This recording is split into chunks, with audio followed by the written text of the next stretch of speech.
எடுத்த நாள் முதல் இந்த நாள் வரை வண்டியை விடவில்லை. வண்டியை விடாம நாள் கணக்கா சுத்திக்கிட்டு இருக்கா. என்ன ராமலிங்கம் ஆலைய பார்க்க முடியல. எப்படி இருக்க? நான் நல்லதா இருக்கேன். நீ எப்படி இருக்க? நல்லா இருக்கானப்பா. என்ன எப்ப பார்த்தாலும் சைக்கிள் சுத்திக்கிட்டு இருக்க? என்னப்பா ஆத்திரவசம் வண்டியிலன்னா ரொம்ப சிரமமா இருக்குல்ல. இதுக்கே எவ்வளவு செலவு தெரியுமா? யோ, வண்டி எடுத்து 15 நாள் ஆகுது. வண்டியை விட மாட்டேன், வாடகை கொடுக்க மாட்டேன். என்ன நினைச்சிட்டு இருக்க மனுஷன?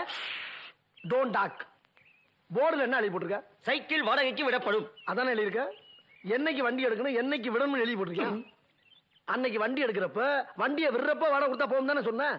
அப்புறம் நான் எப்ப பார்த்தாலும் வண்டியை விடு, வாடகை கொடு, வண்டியை விடு, வாடகை கொடுன்னு கூட விடுறேன். வண்டி எப்பயா விட போறேன்? பணம் வர்றப்ப விடுவேன். பணம் எப்பயா வரும்? வண்டி வர்றப்ப வரும்.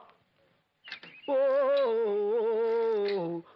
இந்த மாதிரி எல்லா வேலைக்கும் மாச கணக்கா வண்டியை கொடுக்காத. அவளை மாதிரி என்ன மாதிரி நாணயமா இருக்க மாட்டான். இந்த டயரை கொஞ்சம் மாத்தியா, ஏதாச்சும் ரிச்சா டயர் போடலாம்ல. அப்பப்ப காத்து இறங்குது. வரட்டா.